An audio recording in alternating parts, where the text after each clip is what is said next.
ഒരു പുതിയുഗ കേരളം സൃഷ്ടിക്കും എന്നുള്ളതായിരുന്നു ഈ സർക്കാർ അവകാശപ്പെട്ടിരുന്ന ഒരു കാര്യം.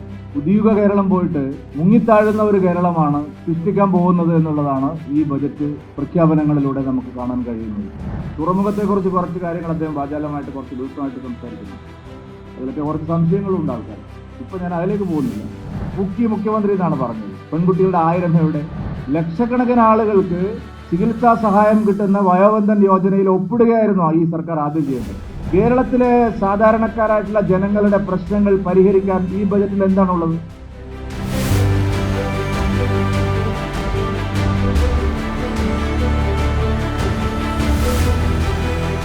നമസ്കാരം. സംസ്ഥാനത്തെ ഖജനാവിൽ പൂച്ച പെറ്റു കിടക്കുന്നു എന്നൊക്കെയാണ് പറയുന്നത്. ഇതിന് പിന്നാലെയാണ് വി.ഡി. സതീശൻ സർക്കാരിൻ്റെ ആദ്യ ബഡ്ജറ്റ് അവതരണത്തിൽ വമ്പൻ പ്രഖ്യാപനങ്ങളാണ് ഉണ്ടായിരിക്കുന്നത്. അതായത് മിഷൻ സമുദ്ര ഉൾപ്പെടെയുള്ള വമ്പൻ പ്രഖ്യാപനങ്ങൾ ഉണ്ടായിരിക്കുന്നു. ഇതിന് കോടിക്കണക്കിന് രൂപയാണ് വകയിരുത്തിയിരിക്കുന്നത്. അതേസമയം തന്നെ ഉയർന്നു വരുന്ന ചോദ്യം, കടക്കണിയിൽ നിന്നും കേരളത്തെ രക്ഷിക്കാനുള്ള എന്ത് പ്രഖ്യാപനമാണ് വി.ഡി. സർക്കാർ നടത്തിയിരിക്കുന്നത് എന്നുള്ള ചോദ്യമാണ് പ്രധാനമായും ഉയർന്നു വരുന്നത്.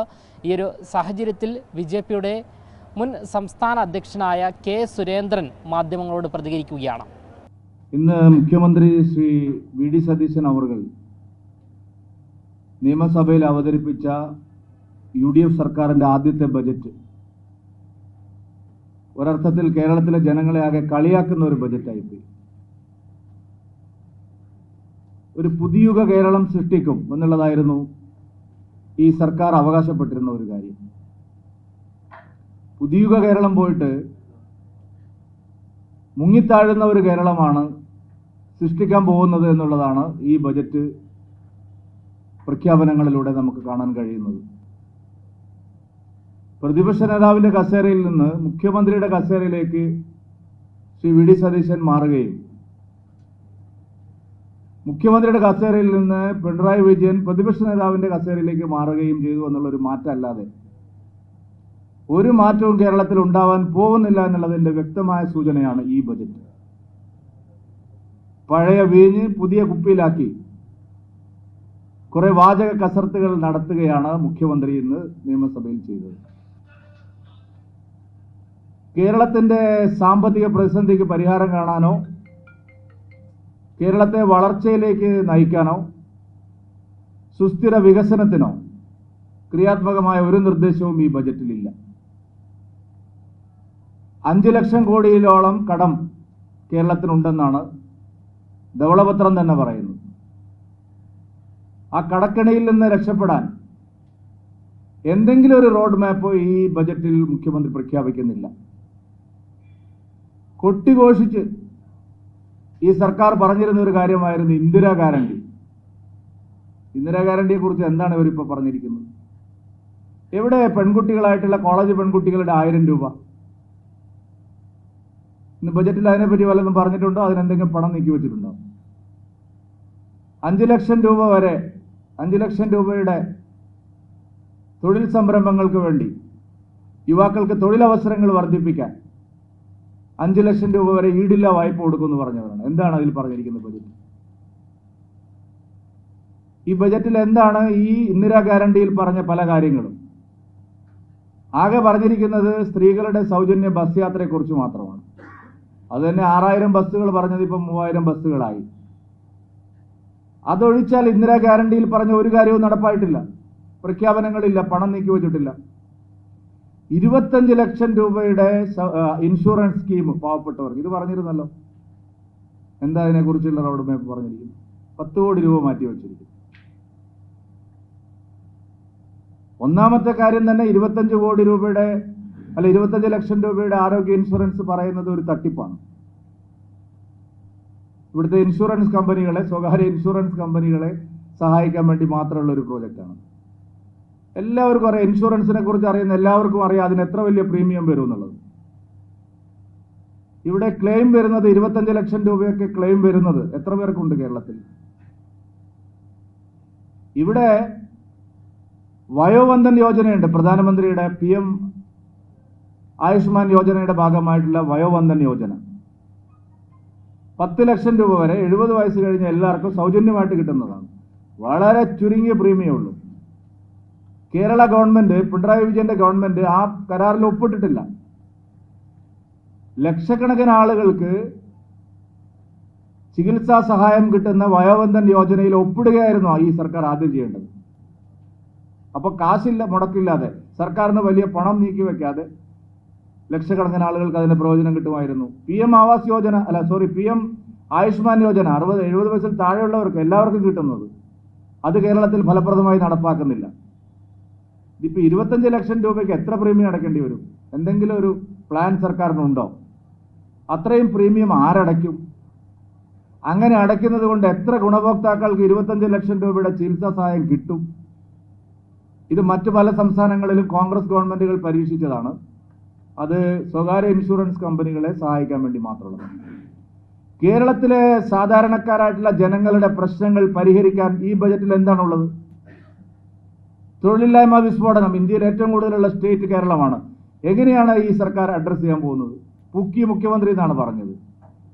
പെൺകുട്ടികളുടെ 1000 എവിടെ? 5 ലക്ഷം രൂപയുടെ സ്കീം എവിടെ? തൊഴിലവസരങ്ങൾ വർദ്ധിപ്പിക്കാൻ എന്താണ് ഈ സർക്കാർ മുന്നോട്ട് വയ്ക്കുന്നത്? വലിയ പ്രതിസന്ധിയാണ് കേരളത്തെ സംബന്ധിച്ച്. യുവാക്കൾക്ക് തൊഴിലില്ല. എന്താണ് കേരളത്തിലെ തൊഴിലില്ലായ്മ പരിഹരിക്കാനുള്ള ഒരു പദ്ധതി ഈ ബജറ്റിലുള്ളത്?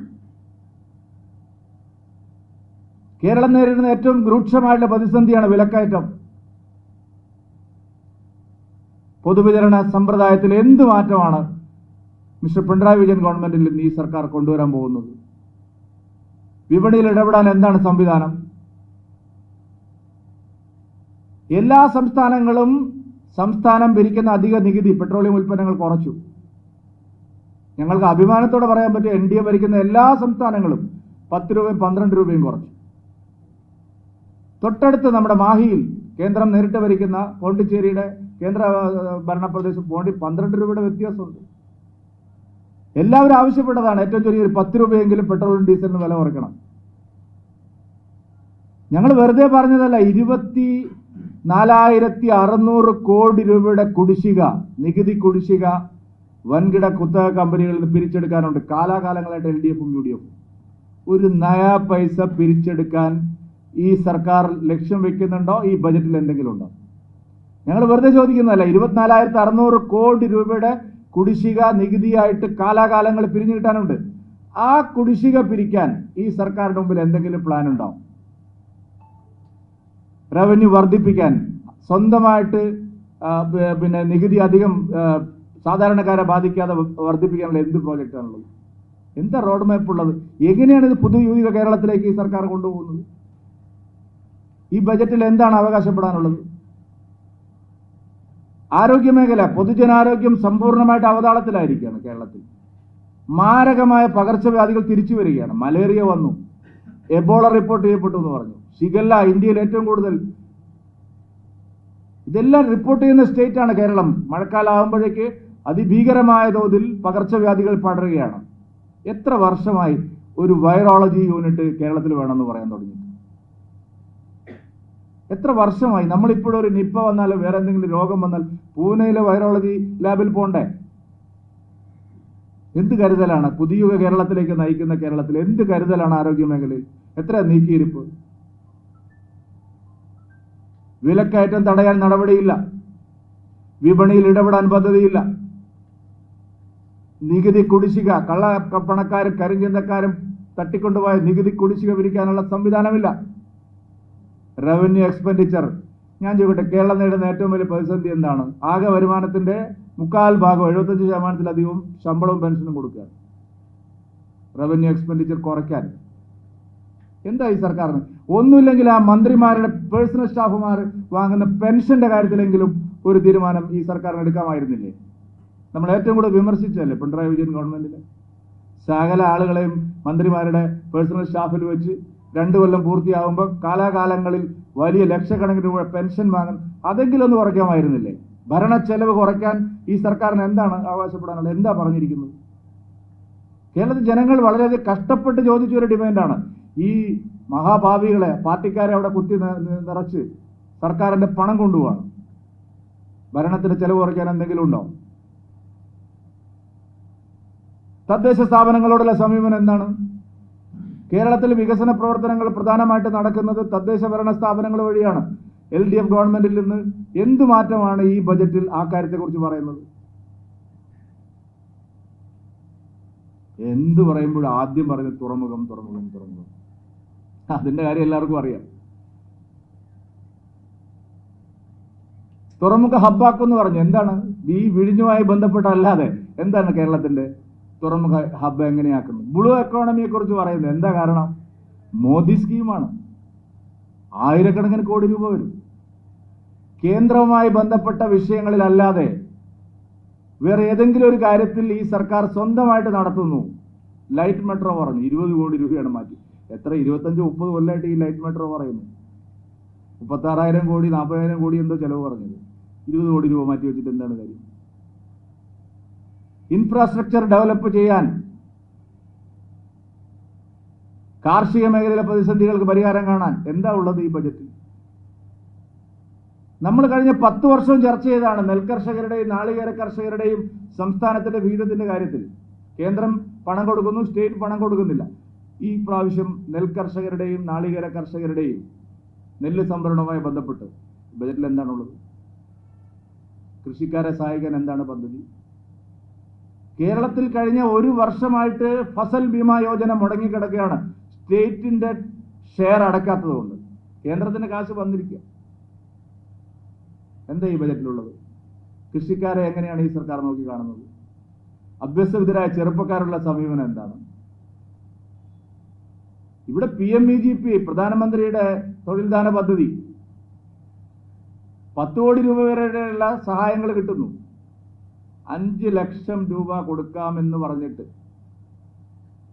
ഈ സർക്കാർ മിണ്ടുന്നേയില്ല. അങ്ങനെ ആകെ നോക്കിയാൽ ഈ ബജറ്റ് വെറും വാചക കസർത്തുകൾ മാത്രമാണ്. ഒരു മാറ്റവും ഉണ്ടാക്കാൻ പോകുന്നില്ല. സംസ്ഥാനത്തിന്റെ സമ്പദ്ഘടനയെ രക്ഷിക്കാനുള്ള ഒരു പ്ലാനും ഇതിലില്ല. കടക്കണിയിൽ നിന്ന് മോചിതമാവാനുള്ള ഒരു റോഡ് മാപ്പും ഇല്ല. വികസനോന്മുഖമായിട്ടുള്ള ഒരു കാര്യവും ഈ ബജറ്റിലില്ല. കുറച്ച് പ്രഖ്യാപനങ്ങൾ അദ്ദേഹം നടത്തിയിരിക്കുന്നു. അത് അദ്ദേഹത്തിന്റെ ശൈലിയിൽ അദ്ദേഹം പറഞ്ഞു. ബാലഗോപാലിന്റെ ഒരു കാർബൺ പതിപ്പ് തന്നെയാണ് PD സതീശനും എന്നുള്ളതാണ് ഈ ബജറ്റ് കാണിക്കുന്നത്. നിരാശാജനകമാണ്. ആളുകളെ പരിഹസിക്കുന്നതിന് തുല്യമാണ്. ഒന്നിനും പണം വെച്ചിട്ടില്ല. കുറെ കാര്യങ്ങൾ പറഞ്ഞിരിക്കുന്നു. ഉത്തരഖണ്ഡത്ത് പറയുന്നത് പോലെ കുറെ കാര്യങ്ങൾ നിയമസഭയിലും പറഞ്ഞു എന്നത് ഒഴിച്ചാൽ ഈ ബജറ്റ് ഒരു പ്രതീക്ഷയും കേരളത്തിന് നൽകുന്നില്ല. കേന്ദ്രത്തിന്റെ വിഹിതമല്ലാതെ സ്വന്തമായിട്ട് റവന്യൂ എന്താണ്? കൈവയ്ക്കാൻ പോകുന്നു ചില മേഖലകളിൽ, സംശയമുണ്ട് അതിൽ. ഇപ്പൊ കരിമണലിനെ കുറിച്ച് ഇപ്പൊ കുറച്ച് വർത്തമാനങ്ങൾ പറഞ്ഞിട്ടുണ്ട്. അതിന് ട്രാൻസ്പെറൻസി എങ്ങനെയായിരിക്കും നമുക്ക് നോക്കാം. വലിയ ചർച്ചാ വിഷയമാണല്ലോ. തുറമുഖത്തെക്കുറിച്ച് കുറച്ച് കാര്യങ്ങൾ അദ്ദേഹം വാചാലമായിട്ട് കുറച്ച് ദിവസമായിട്ട് സംസാരിക്കുന്നുണ്ട്. അതിലൊക്കെ കുറച്ച് സംശയങ്ങളുണ്ട് ആൾക്കാർക്ക്. ഇപ്പൊ ഞാൻ അതിലേക്ക് പോകുന്നില്ല.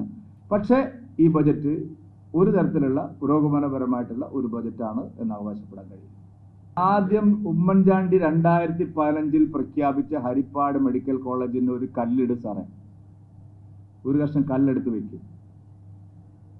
വയനാട് ട്രൈബൽ യൂണിവേഴ്സിറ്റിയെ കുറിച്ച് പറഞ്ഞു. ആ കാസർഗോഡ് ഒരു മെഡിക്കൽ കോളേജ് ഉണ്ട്. ഇപ്പോൾ നിങ്ങളൊന്ന് പോയി നോക്കണം. ഞാൻ അവിടുത്തെ ഒരു ആളായതുകൊണ്ട് പറയുകയാണ്. ഉക്കിനടുക്കിൽ ഒരു മെഡിക്കൽ കോളേജ് ഉണ്ട്. എന്താ അതിൻ്റെ അവസ്ഥ? UDF കുറേ സമരം ചെയ്തു. എന്താ പറഞ്ഞിരിക്കുന്നത്? ഇതൊക്കെ വെറും വാചക കസ. ഞാൻ പറഞ്ഞല്ലോ, ഒരു വൈറോളജി യൂണിറ്റിന് ഇവിടെ ഇത്രയധികം പകർച്ചവ്യാധി പ്രശ്നം ഉണ്ടായിരിക്കുന്ന ഒരു സംസ്ഥാനത്ത് പൂനെയിൽ പോയി 6-7 ദിവസം കാത്തു കിടക്കേണ്ടത് അത് ഒരു ഭാവനയും ഇല്ലാത്തതാണ്. കേരളത്തെക്കുറിച്ച് ഒരു ഭാവനയും ഇല്ലാത്ത ഒരു മുഖ്യമന്ത്രിയാണ് എന്ന് VD സതീശൻ ആദ്യ ബജറ്റിൽ തന്നെ തീരുമാനിച്ചിട്ടുണ്ട്. അത് ഹരിപ്പാട് കാര്യം ചെന്നിത്തലയോടൊന്ന് ചോദിക്കും. ഉമ്മൻചാണ്ടി അവിടെ പോയി പ്രഖ്യാപിച്ചതല്ലേ. മെഡിക്കൽ കോളേജ് അധികം വരുന്നതിന് വേണമെന്നുള്ളതിനല്ല ചോദ്യം. ഉള്ള മെഡിക്കൽ കോളേജ് ഇപ്പോൾ വടകര താലൂക്ക് ഹോസ്പിറ്റലിന് 88 കോടി രൂപയാണ് കേന്ദ്ര സർക്കാർ കൊടുത്തത്. ഒരു താലൂക്ക് ഹോസ്പിറ്റലിന് NHMന്റെ കാശ്. ഇവർ ഈ പറഞ്ഞതിനൊക്കെ എത്രയാണ് വെച്ചിരിക്കുന്നത്? എവിടെ കാശ്? വിഭൂതിയിൽ നിന്ന് പണം കിട്ടില്ലല്ലോ. ഇങ്ങനെ എടുക്കാൻ പറ്റില്ലല്ലോ. പണം എങ്ങനെ സമാഹരിക്കും? കയ്യിലെന്തുണ്ട്? കയ്യിലൊരു ഓട്ടമുക്കാലും ഇല്ലാതെ ഒരു ബജറ്റ് അവതരിപ്പിച്ചിട്ട് കുറെ ന്യായങ്ങൾ പറഞ്ഞതുകൊണ്ട് കാര്യമില്ല. ഇതൊക്കെ എവിടെ ഇംപ്ലിമെന്റ് ആവാൻ പോകണം?